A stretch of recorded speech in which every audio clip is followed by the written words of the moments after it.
Good evening. I'm Rick Kite, Director of the D.B. Reinhart Institute for Ethics and Leadership. This is the final lecture in our series for this year. We have had a theme for the year of justice, and we are concluding this year with a conference on justice as a virtue. This conference is the first of 4 annual conferences we will be holding on the cardinal virtues. So this year is justice. Next year in the spring we'll have a conference on courage, and then temperance, and then wisdom. I'd like to begin tonight with a short prayer from Mother Teresa.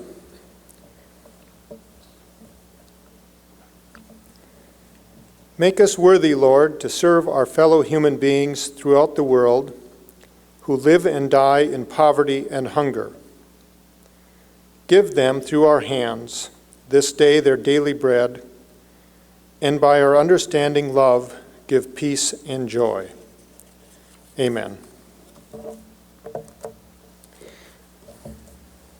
We're delighted you can make it for this talk this evening. Our speaker has been influential in many of the programs that we've held over the past 3 or 4 years here at Viterbo in ways that I know he doesn't understand because we haven't talked about that, and in ways that I think many of us don't quite appreciate too, because it's hard to tell many times indirect influences just how it works. What we found over the last few years through our work at the Institute is that there's a real resonance in our community when we focus our conversations on virtues. And because of that, we've featured Paul Woodruff's book, Reverence, in certain classes that we've taught, recommended it to many people. I find often when people ask me after a talk what is something they could read to follow up to think better about the virtues, I recommend Reverence. I think it is the book that's probably the best brief explanation of the virtues in general that we have right now. And I'd like to read you a short passage from this book, Reverence. On page 7, introducing reverence, he says, I believe reverence gives meaning to much that we do, yet the word has almost passed out of our vocabulary. Because we do not understand reverence, we don't really know what we are doing in much of our lives, and therefore we are in no position to think about how to do it better. This is true especially of reverence, but also many of the other virtues. And even, I think, of virtues like justice, where the word certainly hasn't passed out of our vocabulary, but perhaps the concept has in certain ways. Certainly the concept as it was understood in ancient and medieval times. And that is precisely why we asked Paul Woodruff to be our keynote speaker for this event this year. If you look in your program, you will see a biography that is a lengthy biography and yet just touches on highlights of Professor Woodruff's distinguished career. Mentions here he is the Darrell K. Royal Professor in Ethics in American Society. He is also, what isn't mentioned here, the Dean of Undergraduate Studies at the University of Texas at Austin. We are very delighted to have Professor Woodruff with us here tonight. Please join me in welcoming him to Viterbo.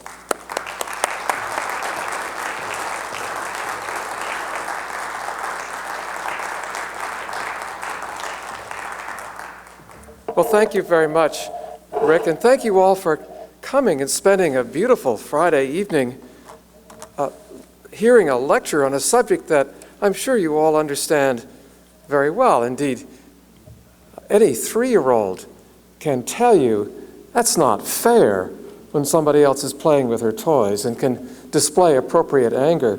So it's probably quite unnecessary that you're here, but I'm very grateful that you came.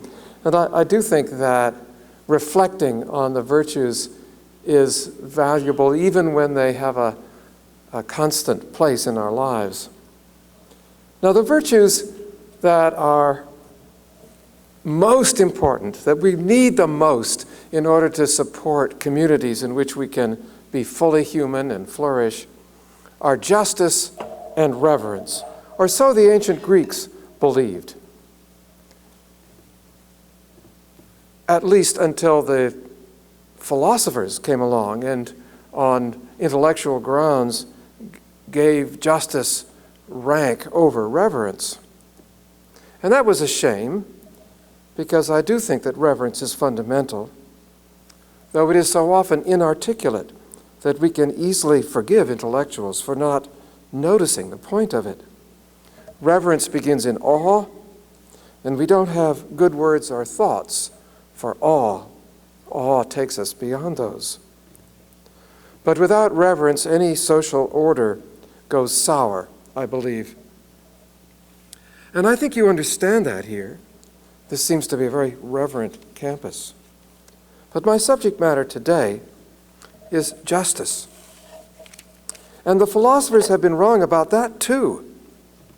From Plato on, it seems to me, they have put their focus more on outcomes than on virtue when they think about justice. By justice in outcomes, I mean things like a fair punishment, or justice in taxation, or a fair division of chores around the house. By justice as a virtue, I mean that quality in your soul that would enable you to feel like doing what is actually just, that would motivate you for doing what is just. The quality in your soul that would help you recognize justice when it's offered to you, and to accept it as a just outcome. I have a very specific thesis about the nature of justice, and that is that justice is all about anger. And I'll explain what I mean by that as time goes on. If you want to imagine a world without justice, imagine a world ruled by anger. And sad to say, these days it doesn't take very much imagination. Perhaps all it takes is reading the newspaper. A world of anger is a world in which violence passes for justice, revenge passes for justice. This was well expressed by an ancient Greek playwright. And I have this as the first quotation in your handout. It comes from a play called The Eumenides by Aeschylus, which is really about the taming of anger by justice in the mythological past. And Apollo, the god of light and clarity and order, is speaking to the Furies, who are spirits of anger, embodied living curses from the underworld. And he says to them, "You belong where justice," in scare quotes, where justice slaughters men for their crimes, where heads are cut off and eyes gouged out, where a man's seed is killed by castration and young boys are mutilated, their bull spirits crushed. And he says to the Furies, "Go, follow the stonings, hear the tortured cries of men, hover by the carcasses staked out, driven through, impaled. You crave your ghastly feasts, and the gods despise you." So that's a world of anger.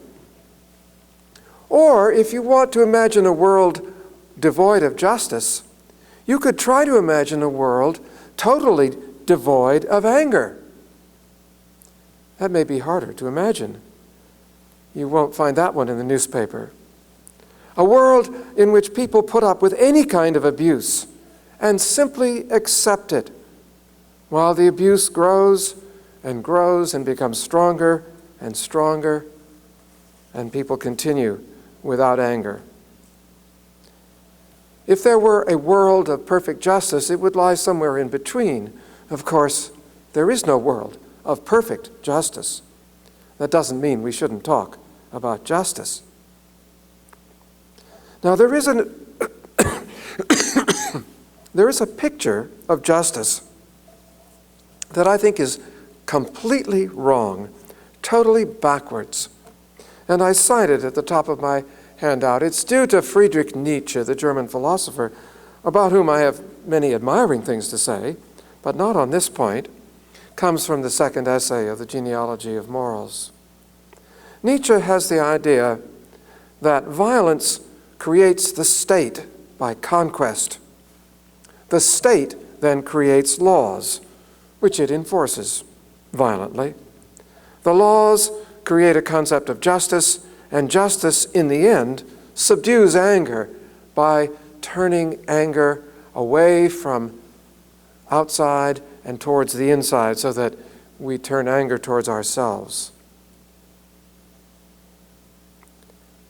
Now, I think there's some interesting psychology in this claim, but it's very wrong about justice, because justice cannot be the result of violence. And justice does not turn anger against the self. Justice in the well-tempered soul regulates anger at the source before it even starts.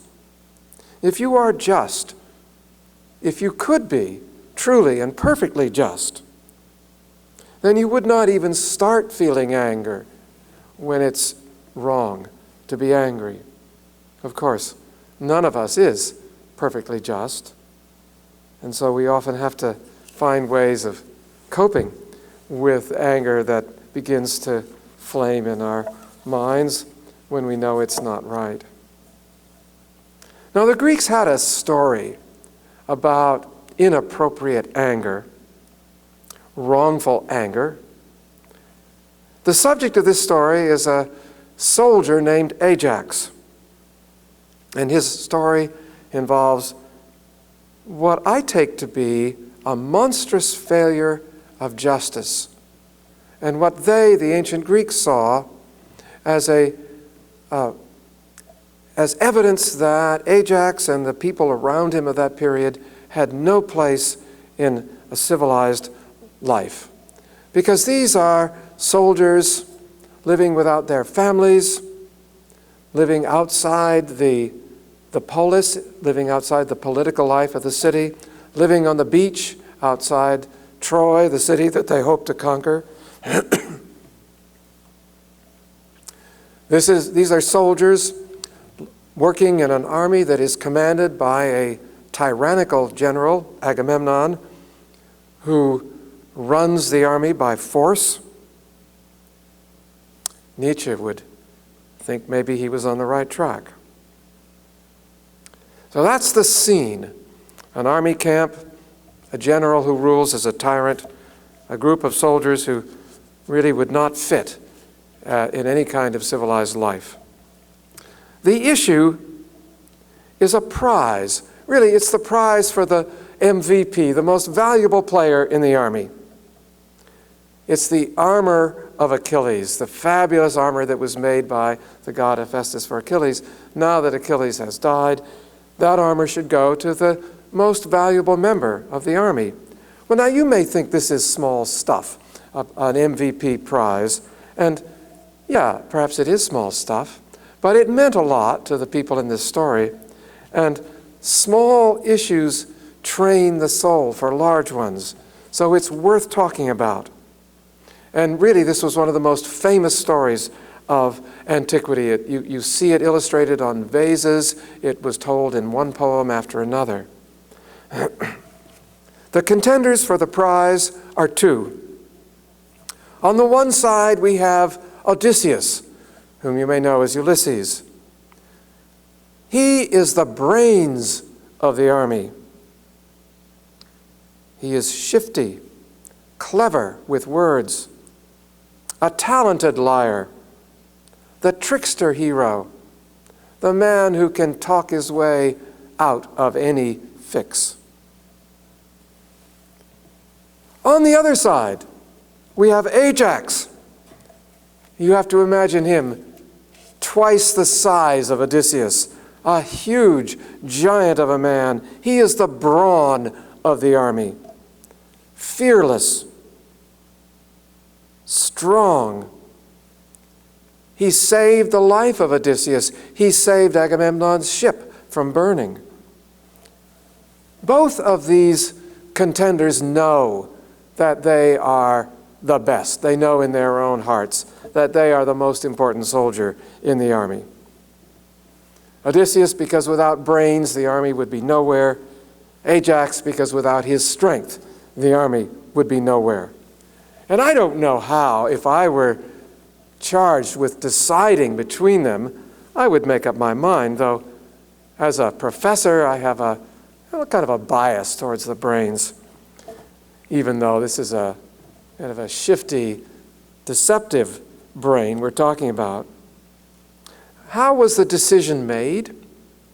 In the story, we actually have two versions that have come down to us. On one version, Agamemnon did something really, really clever. He assembled a panel of prisoners from Troy, people who had fought in the Trojan army, and said, "You tell us which of our soldiers is the one most damaging to you." And of course, they said Odysseus. That was the right answer. The other story is that Agamemnon assembled a panel of soldiers representative of the army. And they voted. And in most versions of this story, Odysseus spoke, gave his side. Ajax spoke and gave his side. And that, you might think, is a little bit unfair because Odysseus knows how to speak. And Ajax is a man of very few words. But on that story, too, the prize went to Odysseus, as it well might. And that version of the story that has a panel make the decision is the one due to the famous play by Sophocles. Now, Ajax's reaction was what you might expect. I was robbed. I deserved that prize. Why did it go to Odysseus? I am shamed. I am dishonored. I cannot show my face among the army. I can't even go home for shame because I have been so dishonored by this terrible choice. The night after the decision, Ajax resolved to kill Agamemnon and Agamemnon's brother and Odysseus.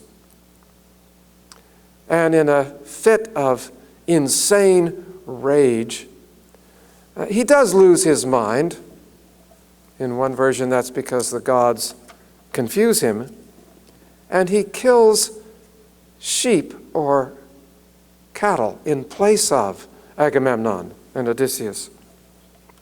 And Odysseus actually catches him in the act of stringing up a live sheep, which he is preparing to whip, thinking that that's Odysseus.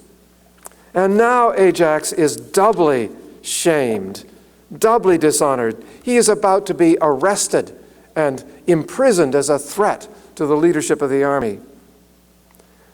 He is ashamed because he lost his mind and killed the sheep instead of the generals. Now he really can't bear to show his face anywhere. He is truly afraid to show himself. He turns his anger inside and he takes his own life. I can just hear Nietzsche speaking behind my shoulder saying, "See, when violence curbs a proud spirit, When you force justice on someone and make him suppress his anger at others, where do you expect the anger to go? Of course, he'll turn it against himself. And perhaps that's true as far as it goes, as a matter of psychology. But that makes it a story about violence and not a story about justice. Because, as I said at the outset, if justice is a virtue, justice is not established by violence. It arises in another way. Now, Ajax in this story is very like the 3-year-old I talked about at the beginning, who stamps her foot and says, "That's not fair. Somebody else got the better toy." And that 3-year-old is going to grow up and learn to accept decisions that aren't exactly the way she wants them to be if she's going to live in civilized society. Ajax belongs to the early childhood of the human race in Greek mythology, and he has no place in a city, certainly no place in a democratic city, and that's part of the point of the story as it's told. His anger is out of line. It cannot be contained in a civilized society. Now, Ajax is no worse than Agamemnon, because Agamemnon doesn't belong in a civilized society either. His tyrannical rule, his attempt to control people by violence rather than by leadership, is also out of line and has no place in the Greek city-state, which is developing concepts of democratic leadership. So in this story we have, though it's on a trivial matter perhaps, the prize for most valuable player, we have a monstrous double failure of justice. Justice has failed both at the individual level and at the community level. Ajax has failed because his outside anger won't let go. Even when the outcome is just, and the procedure that led to that outcome is just, even then, Ajax has no way of being a loser and not being angry. Agamemnon fails at the community level. He fails as a leader. He does not know how to persuade his people that the outcome was just, even if it were totally just, even if the process that led to the outcome was just. Agamemnon has no tools at his disposal but ranting and raving and calling out his guard. He doesn't know how to persuade. And justice requires persuasion. This is one of the great insights, really, of the ancient world, and one that I think is insufficiently noticed by scholars and readers.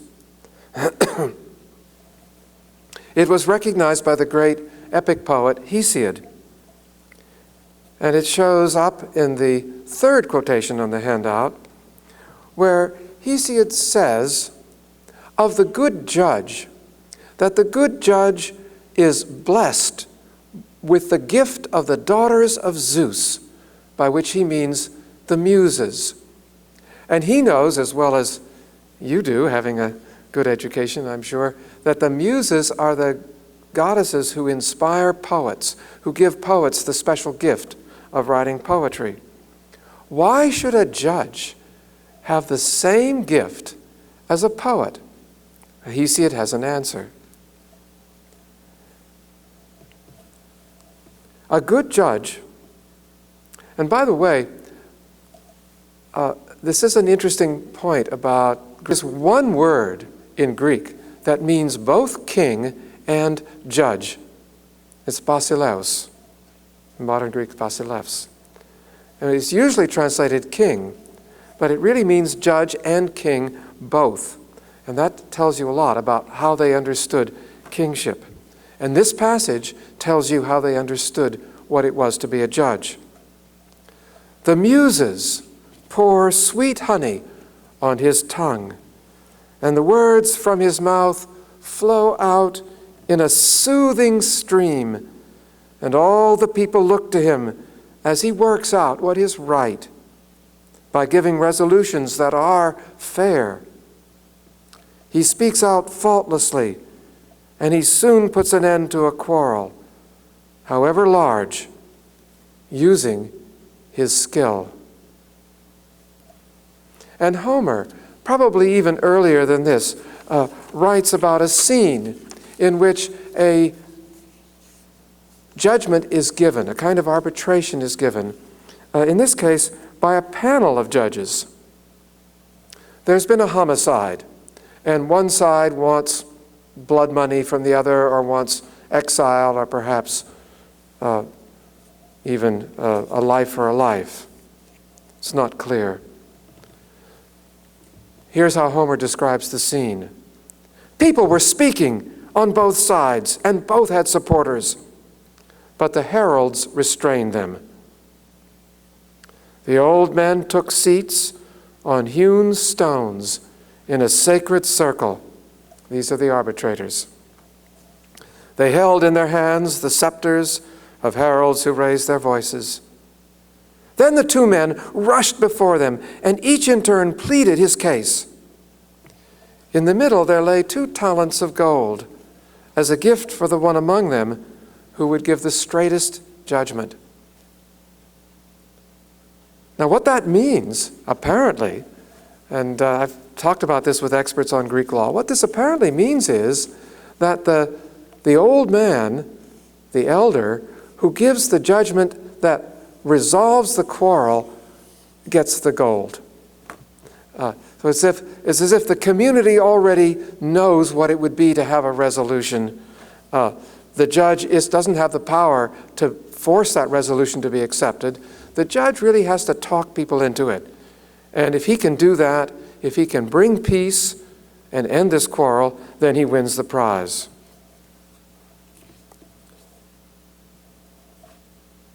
Justice requires persuasion, and persuasion requires a receptive audience. All the gifts of the muses put together would not help a judge bring peace to a situation in which justice has been completely forgotten. And you hardly need to imagine those situations now. You just need to pick up a newspaper. No amount of eloquence will resolve a dispute if there is no justice present. And Ajax couldn't respond to persuasion. His case is hopeless. Without justice in his soul, he's unable to see justice in this outcome or in any outcome. So there's hardly any point in talking to him. He is just a man of rage and shame. So now I hope you can begin to see how wrong Nietzsche was. The most primitive law operates not through statutes, but through procedures, through arbitration. And the arbitration itself works because people accept it. And people accept it because they already have a sense of what justice is. So the idea of justice has to come before it's even possible for people to set up devices for maintaining agreement in a community. And without those devices, you can't even have a functioning army. I mean, Nietzsche imagines that the state is created by conquest, but you couldn't have conquest without an organized army. You couldn't have an organized army without some kind of internal principle of justice, and you couldn't have that without some measure of virtue in the army and in its leaders. There's a marvelous story told by a philosopher, sophist, called Protagoras. This is the 5th quotation. It's about the origin of culture, and in particular about the origin of society. And Protagoras imagines that human societies began without any, human beings began without any tools for survival. And Prometheus stole fire and technology from heaven. And that helped us for a bit. But it didn't help us enough, because we fought among ourselves. We couldn't form stable groups. We were picked off by lions and tigers, unable to form the kinds of units that would defend ourselves. And so here he says that Zeus, taking fear that the human race would be entirely killed off, sent Hermes to bring reverence and justice to the human race, so that reverence and justice would bring order to cities and be the communal bonds of friendship. And when Hermes asked how we should give this gift, and to whom, should he give it to everybody or to specialists, the way he gave, or the way the technological arts were given? And Zeus answered, "Give justice to everyone. Let all share in them, for there would be no cities if only a few people shared in them, as they do in the other kinds of specialized knowledge." You couldn't even begin to function as a community without some notion of justice. And Nietzsche is disastrously wrong, I think, about the order in which these things happen. Still, justice, I want to say, is about anger in just the same way that courage is about fear. So I want to, for the next few minutes, I want to say something about courage and fear, and then I'll track back to justice using that analogy. Sometimes I ask young children what a bravery or courage is. What is it to be brave? And they say, "Oh, it's not being afraid." And then I say, "Well, is it brave to not being afraid when you cross the street in front of a car?" And they say, "Oh no, that's stupid." And then of course they have to think, because bravery is not the same thing as doing without fear. That's what I would call a false double of courage. We sometimes identify courage with fearlessness, but that's a mistake. Indeed, Ajax was fearless, but he was not courageous. He was not courageous because he was terrified to show his face when he was shamed. And he shouldn't have been. Courage is fearing the right things and not fearing the wrong ones. Fear of traffic can save a child's life. Fear is a good thing sometimes and a bad thing at other times. Courage is the power in the soul that enables you to do the right thing without being deterred by fear. Aristotle described courage as lying in between an excess of confidence and a defect of confidence, as lying in between too much fear and too little. The courageous person, of course, is going to be afraid. She will be afraid of doing the wrong thing. So courage is being able to fear what you ought to fear and not what you shouldn't. And that's a widely accepted understanding of courage. Because fear is a universal emotion. We all have fear, or we would not live to cross the street. And we all have to temper our proclivity for fear in some way, or if fear was uncontrolled in our hearts, we'd be afraid to get up in the morning. So courage, which is the virtue that tempers fear, is something that we must all have to some degree simply to survive as human beings because of its relationship with a fundamental human emotion. That's why courage is a cardinal virtue. Now back to justice. In the case of justice, the emotion is anger, and that too is universal. And that too is a useful emotion. It helps us protect ourselves and those we love. We ought to be angry when we or those we love are abused. but not so angry that we can't relax when justice is restored, and not so angry that we can't, in some way, love our enemies, which as a Christian I think we should. Anger is a kind of mental pain, as Aristotle observed. Is pain good or bad? Well, both. Pain is a good thing when it warns us about what we should avoid. And pain is a bad thing if you nurse it or cherish it or hold it too close to your heart. Anger is our way of feeling that something around us is wrong, something around us involving other people is wrong and needs to be corrected. And we need that way of recognizing that things are wrong around us. But anger is also the most terrible human emotion when we nurse it or cherish it or hold it too close to our hearts.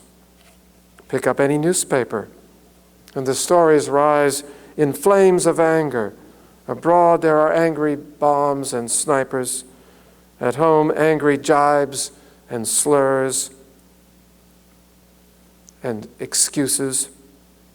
We seem to live in an age of heightened anger, the era that Hesiod describes in the second quotation, the Iron Age, the age in which, how does he put it, hate-faced envy will dog the wretched feet of every human being, spreading malice and rejoicing in evil, and then indeed reverence and righteous anger will hide their lovely faces and leave the earth for Olympus. On the other side of the angry voices, we do sometimes hear faint voices telling us that we ought to learn to do without anger altogether. For example, it's part of one of the teachings of Buddhism that if we allow ourselves to feel angry, we are accepting ties that will bind us to the cycle of rebirth.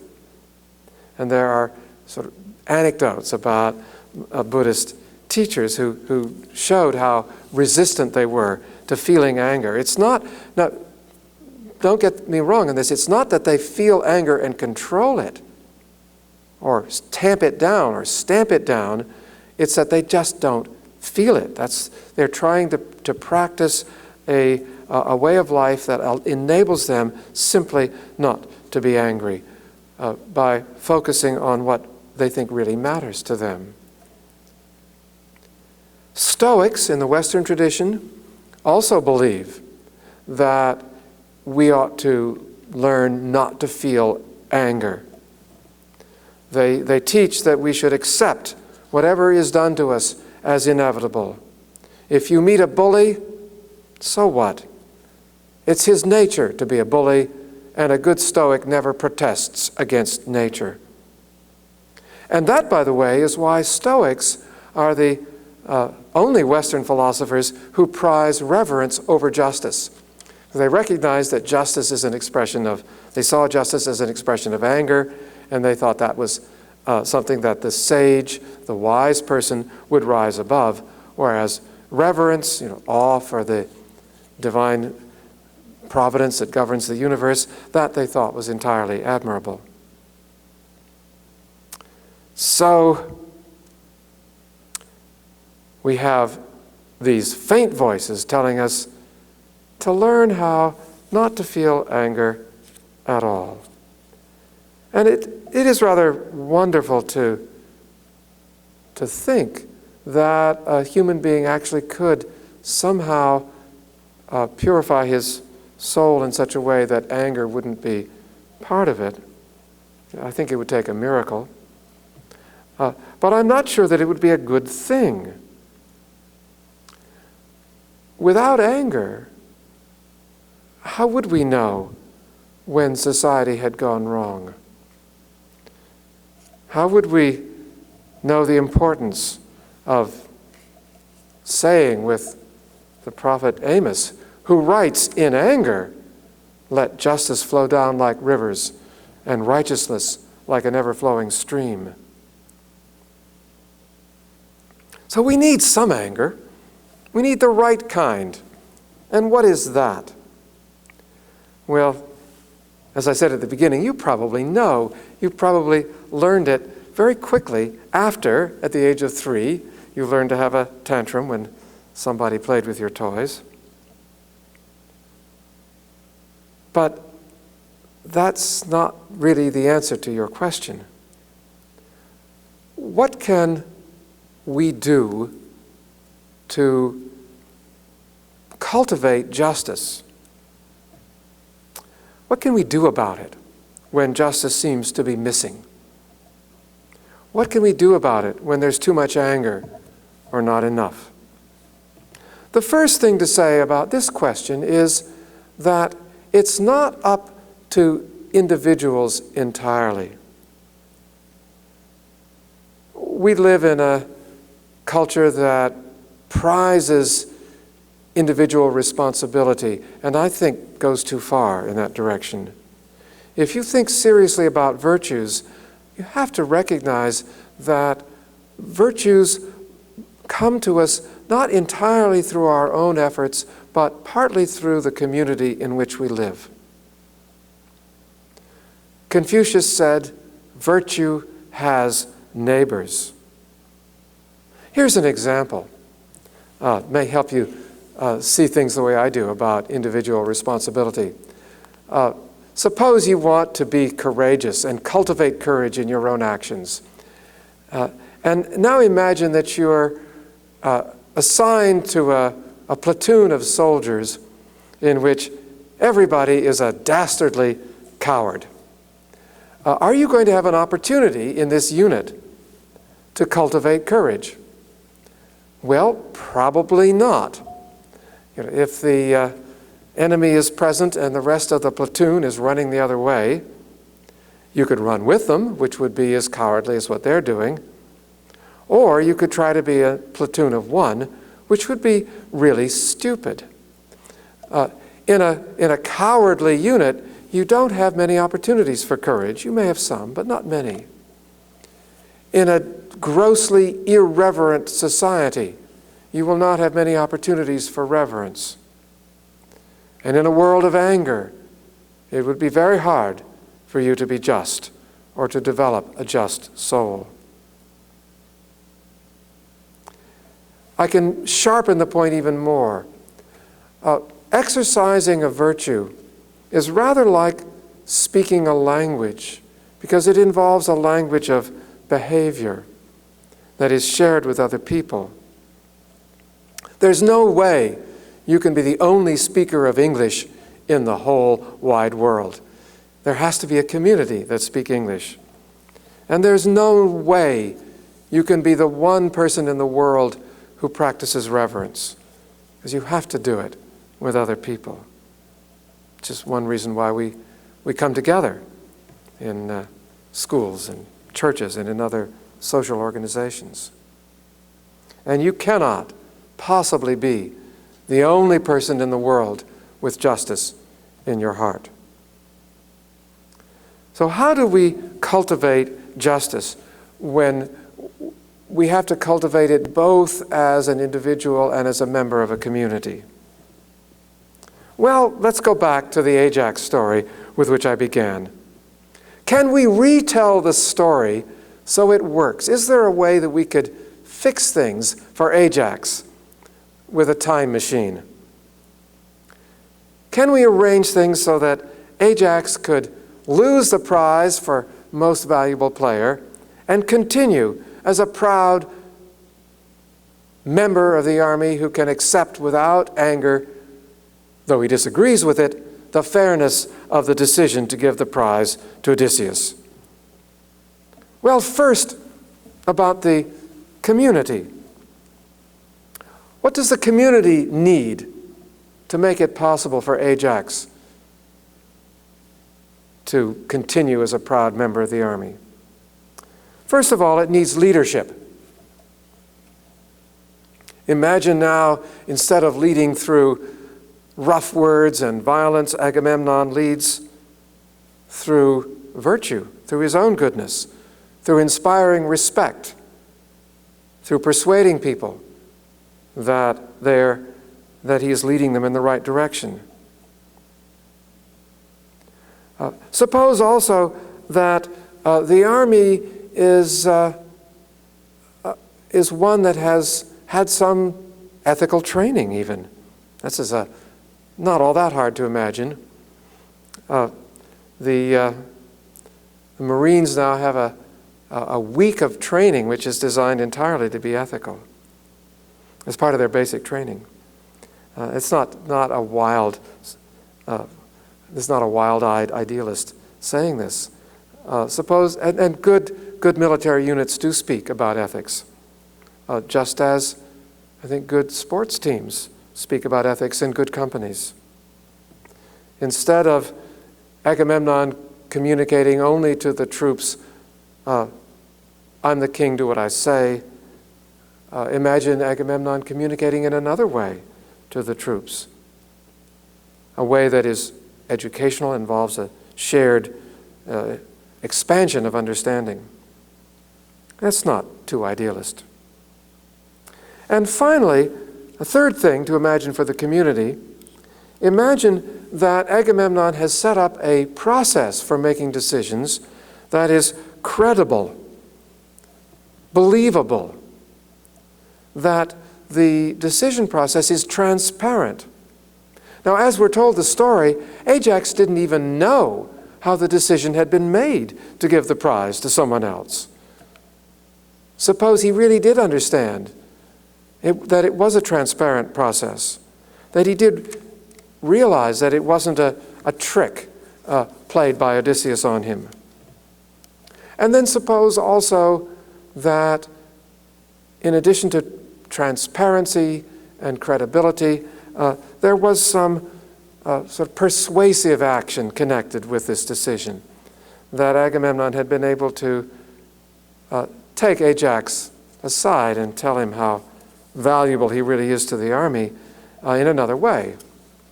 You can easily, any one of you has been in a leadership position and knows how to do this, I think.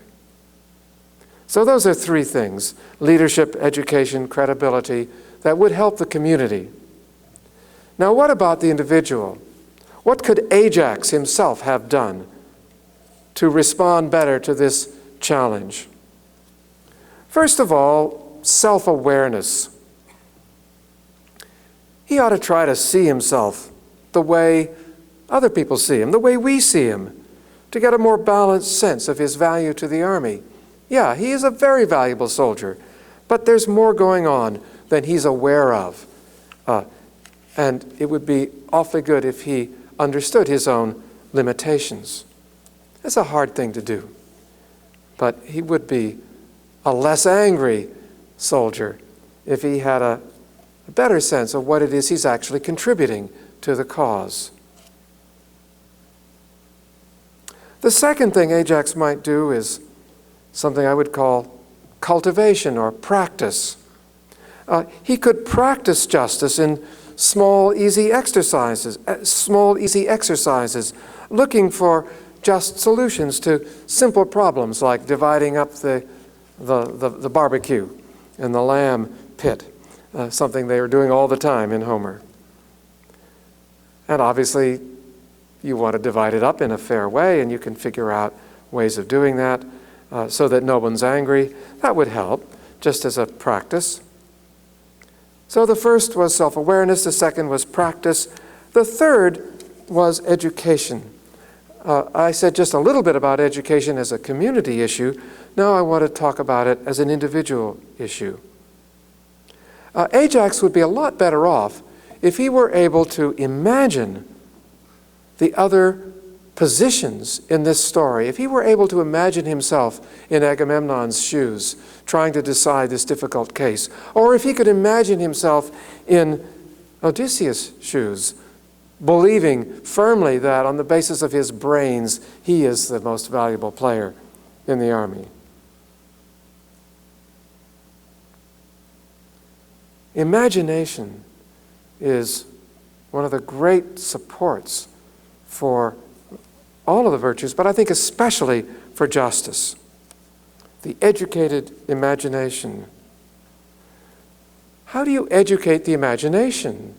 Well, you read, you talk, you get to know other people, you pay attention, you're mindful of what goes on around you. It's what I'm sure you do at Viterbo University, where ethics is woven into the curriculum. And I suppose I could end with a challenge like this. It may be a lot to ask Ajax to imagine himself in Odysseus' shoes. Ajax, not a very intelligent man, not a dumb ox exactly, but mostly, yeah, a big lummox. It's a lot to ask of him to exercise his imagination. But what about you? You're all brains, or you wouldn't be here. Can you imagine how Ajax feels? Can you imagine how it would feel to be the brawn and to be passed over in favor of the brains? Can you imagine what it would take to maintain justice in your soul and not be angry when the brains win the prize and you have the muscles? And so perhaps through exercises of the imagination and thanks to the blessings of a just culture, or a culture that is at least partly just, you may be able to keep your emotions in tune and maintain a well-tempered soul. Thank you very much. I think there's magic in this armor. The question was, how could they think that the big man and the little man could both fit in the same set of armor? Well, the main item in this armor is a shield. I actually think it was the prize. This is a culture that is centered on shame and honor, and maybe it wouldn't fit either one of them, but they wanted to have it, you know.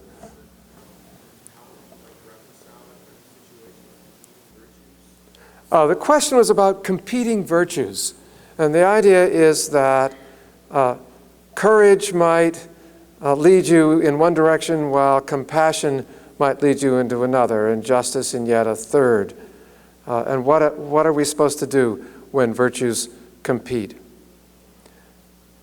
This is a question often asked in virtue ethics.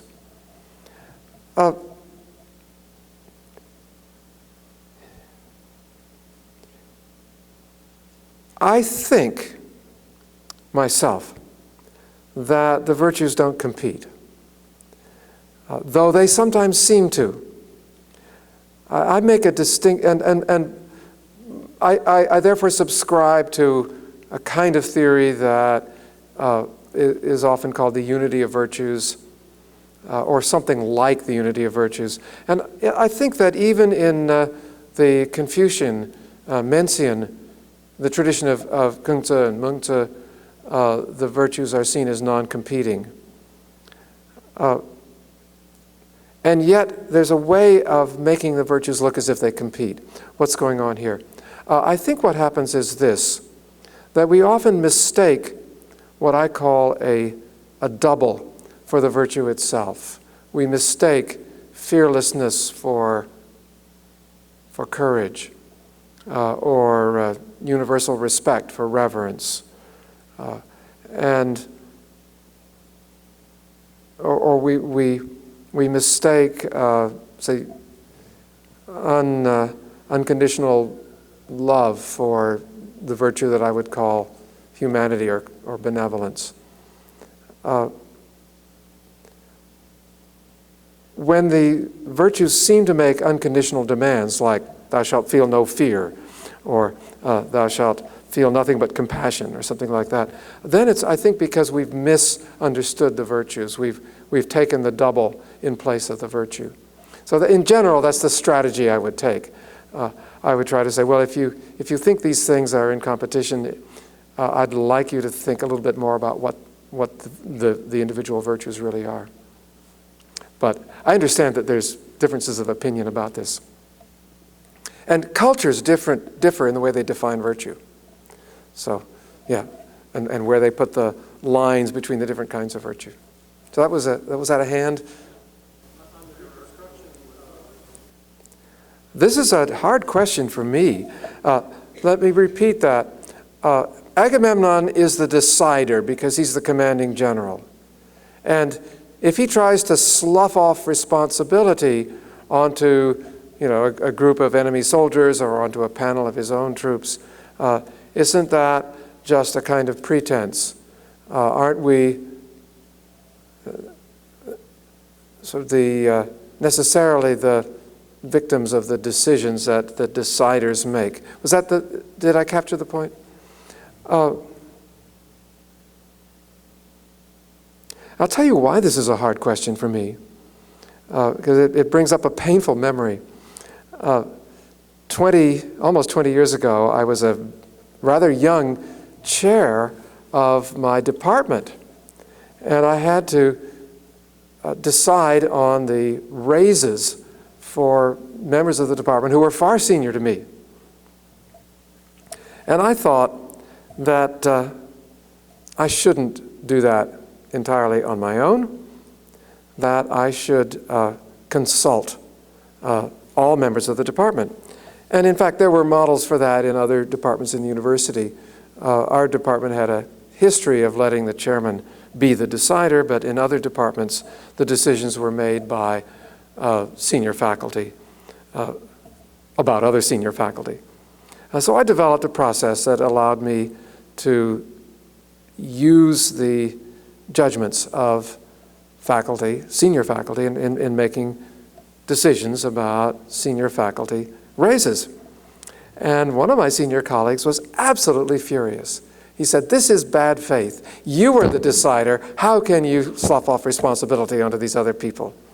I thought what I was developing was a transparent and fair process.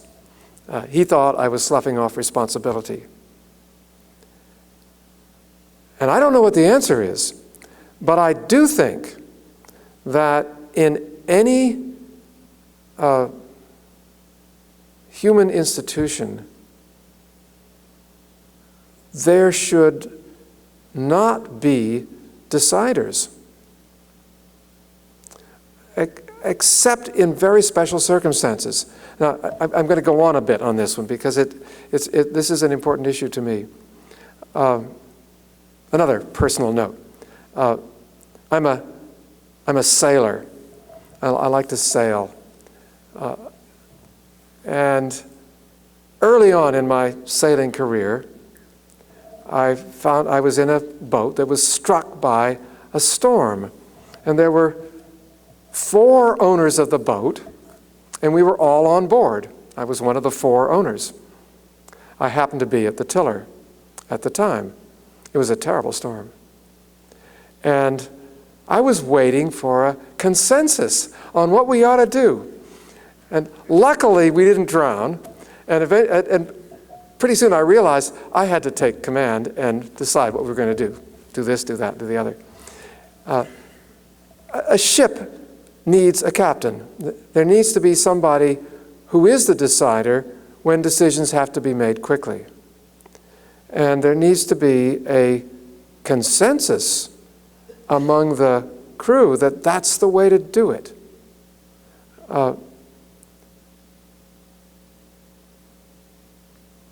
Plato, in attacking democracy, uses the metaphor of the ship of state. That is a toxic metaphor. Okay, remember, that is a toxic metaphor. The state is not like a ship. When we 4 owners were on this boat, we were all literally in the same boat. We all had to depend on each other.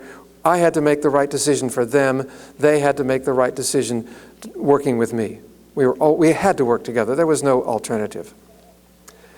In most so-called ships of state, especially in corrupt ones, the captain has his own lifeboat in Geneva or where are the banks? Not Geneva. somewhere in Switzerland, and he has a plane ready to take him off. So he's not going down with the ship.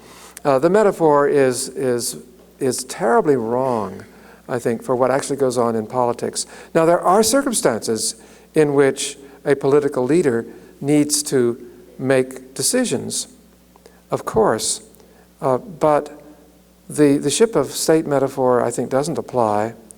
And insofar as possible in a just society, decisions are going to be made transparently through a process. And that's the way it should be. And that's not a matter of sloughing off responsibility. It's a matter of inviting the community itself to rise up and take responsibility for what it does. So that was a long speech. And I know that in military circumstances, it's very tempting to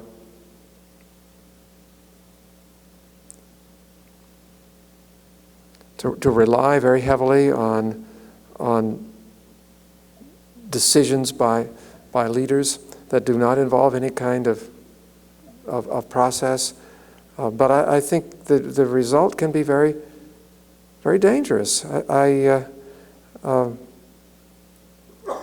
If a group has not really agreed to take a dangerous course of action, knowing what's involved and knowing what they're getting into, then when they do discover what's involved and what they're getting into, they're going to turn around. And things will go from bad to worse. It's, we could go, I mean, we're talking about the war in Iraq, obviously. And, there's no way of escaping it. As a veteran of the War of Vietnam, I have a horror of abandoning allies, and therefore I have a horror of going into a war without the resolve to stand by whatever allies we form there. But you can't have that kind of resolve if you go in on the basis of a decision that is made without transparency, without full knowledge, without full understanding on the part of the people whose interests are involved in the decision. So enough of that. Sorry. Yeah. Right anger. At one point I talked about righteous anger too.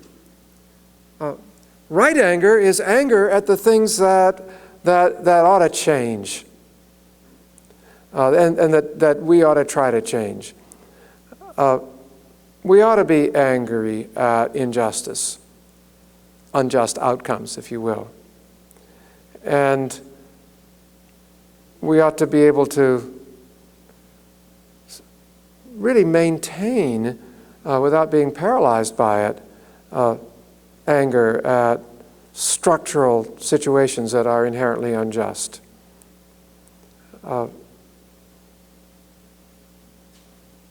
That is, we ought to be pained by them.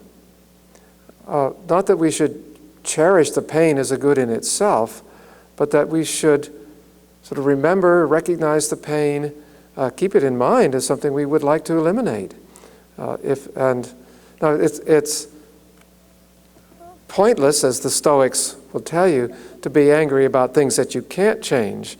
Maybe there's nothing you can do to change the bully. But maybe there is. And simply to set yourself up so that you're never angry at bullies is to foreclose an opportunity to have the internal motivation to take some action about this bully. You ought to be annoyed. And you ought to try to do something about it. If you can't, then maybe that's the time to be a Stoic. But yes.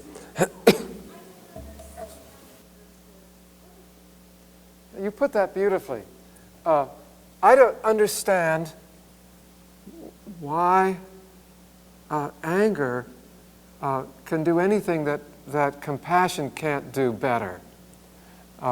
Why couldn't compassion for the underdog serve better than anger?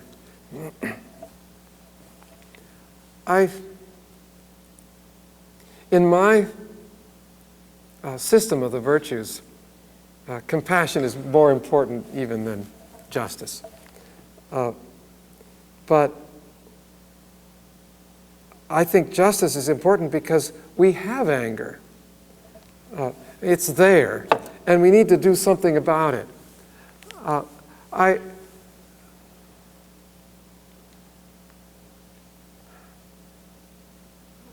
I think there's much too much anger in the world. And when I defend anger against the Buddhists and the Stoics, I don't really want to go very far because I think we're way over on the wrong side. The tenor of our culture especially now seems to be especially angry. We hear anger on all sides. Our politics are angry. Our business world often seems to be angry. Our media are angry. Our popular music is angry. It's way over the top from my point of view. And compassion can do a great deal towards mitigating what is abusive in our society, but it can't do all of it. And compassion works in a slightly different way. Compassion is something you can actually feel for the wrongdoer, for the abuser. I can feel compassion for people who have found themselves on the wrong foot or done something terribly wrong. Anger is a good in only in the same way that pain is a good. You know, it's our recognition of a social injury. Just as pain, you put your finger too close to the fire, you feel pain, you don't do it again, or you put ointment on the finger, or you try to heal it. Anger is nature's way of letting us recognize that there's a social injury, something, and making us feel like doing something about that injury. In particular, I don't think that compassion will completely solve the problem of the anger that we often feel when someone has done wrong to us. Some very saintly people are able to feel compassion and forgive those who have done wrong to them. But even when that happens, it seems to me there is a sense of something out of joint, some pain that needs to be removed, some injury that needs to be healed. And the goal of, I think, punitive justice really is to bring us to a sense that that injury is now healed and we can move on. And if we didn't have some way of feeling the presence of an injury, I don't know that we could feel that the injury had been healed. I'm not sure that's a very good answer. And I'm actually somewhat torn about this because I think anger is not only is it very painful, but it's very destructive. People who live in anger are ruining themselves. It's a very bad way to be in the world.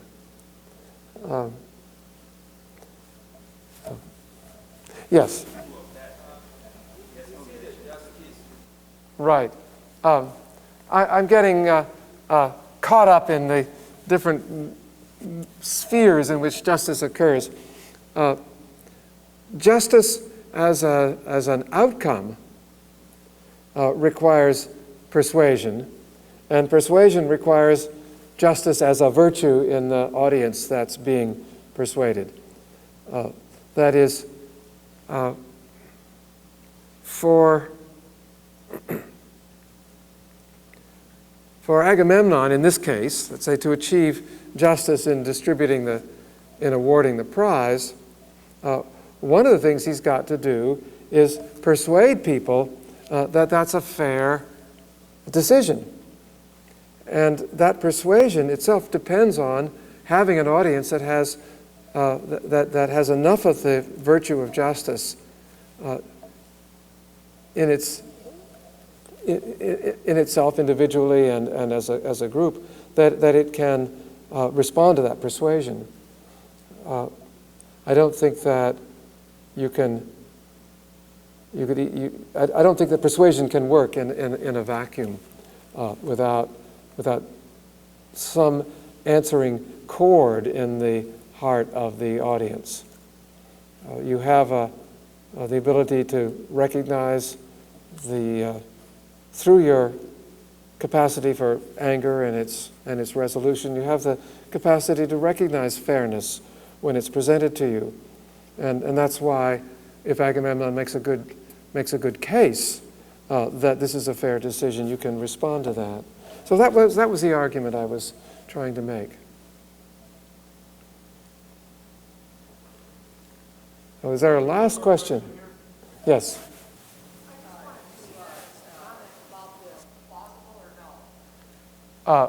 More than plausible. I wish I'd said it. But you have the lived experience to say it, perhaps better than I. The point, if you couldn't hear it, was this, that compassion and anger are not competing. I mean, it has to do with your question about competing virtues. The speaker said that she had had an experience in which she was angry, indeed had a right to be very angry, apparently, angry enough that that anger could have led to violence. But instead, she found it possible to be compassionate towards the person who injured her while she was angry. And I do think that's possible. And indeed, that's